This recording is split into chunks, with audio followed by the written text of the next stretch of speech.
you know me as King Solomon, and I want to just remind you who I am. I share a family portrait. This is up in my house. This is my father, King David, myself, King Solomon. My apologies for the glare. I just wanted to share with you. Now, you probably know me as the wise king of Judah, the king who wrote the book of Proverbs, who wrote the book of Ecclesiastes, and who wrote that great love song that some of you may have just been reading in the past few days, the Song of Songs. But I have to tell you, my wisdom that I share in those books did not come just from sitting with philosophers and learning. It came through my life experiences, and that's what I want to share with you today. I want to share with you how my life is that source of wisdom. And I want to focus especially on a few things. You may know some of the lyrical poetry that I've written. My beloved is to me and I am to him. You may know of the song that I told of the woman of valor, Eshet Chayil. I'd like to focus on a statement that I came up with a long time ago. Vanity of vanities, all is vanity. Havel havelim, hakol havel. Man makes plans, but God has others. And to tell you this, I want to take us back to a time when I was very young. My father was already older, and my father desperately was worried about death. And he spoke with God, terribly worried about his own death. And he asked God, tell me, oh God, tell me, how long will I live? What are the years of my life? And God said, David, I'm sorry. It's a decree from heaven. Mankind may not know how long they will live. But God, tell me, how many years left do I have? David, I cannot tell you. Mankind cannot know how many years they have left.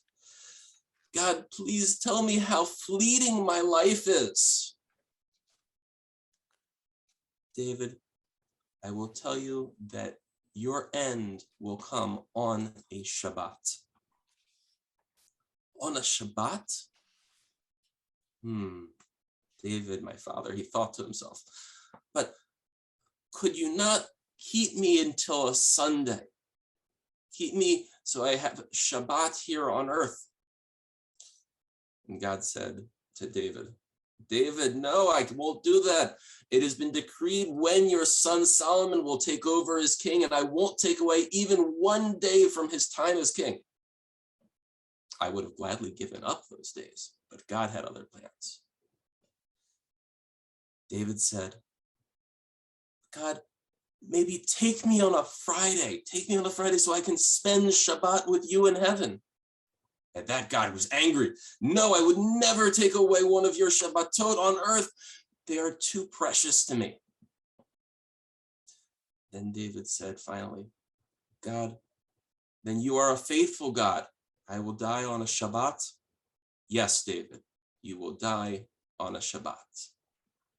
And David, he thought to himself, my father wanted to know, have some assurance about when he would die, how he would die. And he's still, Havel havelim, hakol havel, vanity of vanities, all's vanity. Man makes plans, God has others. David still did not know quite how he would die. He was very unsatisfied. But my father, David, he was a clever man. Never take away his cleverness. David said, you know what? I know something. I know the angel of death will never take a Torah scholar while he's studying Torah. Never.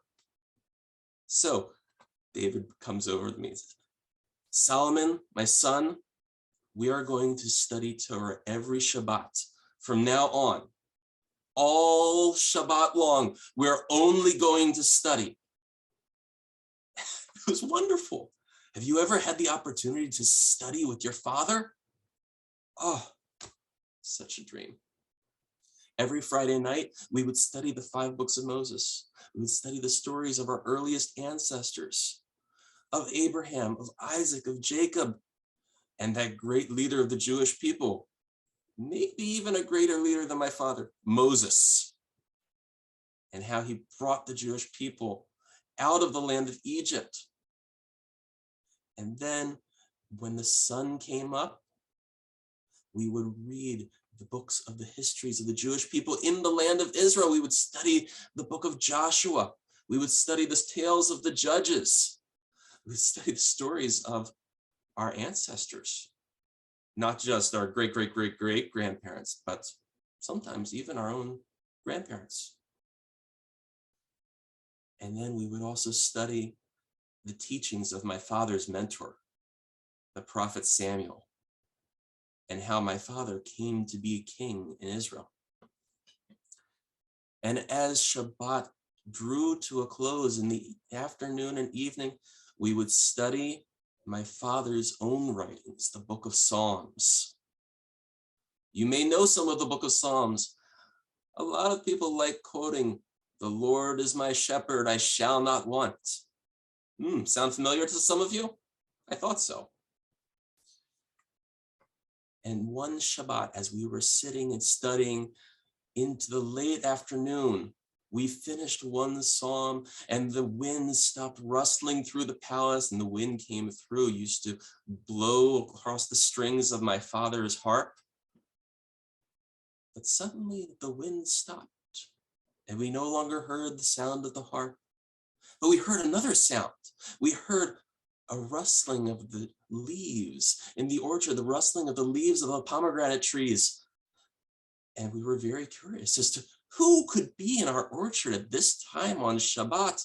And my father, he gets up and he walks over to the stairs to look out on the orchard. And as he does, I look out too, and I see there's a black figure among the leaves with horrific black wings. It's the angel of death. "Dad, don't." He already had walked onto the stairs. He had started to go down to the orchard to see what was wrong. And as he did, the angel of death, he brought the stairs down, and my father fell. Went over to look. "Dad, Dad." There was blood everywhere. He was gone. All studying. Havel havelim, hakol havel. Vanity of vanities, all is vanity.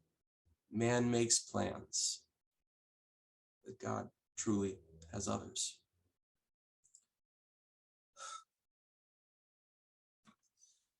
But our troubles are not over.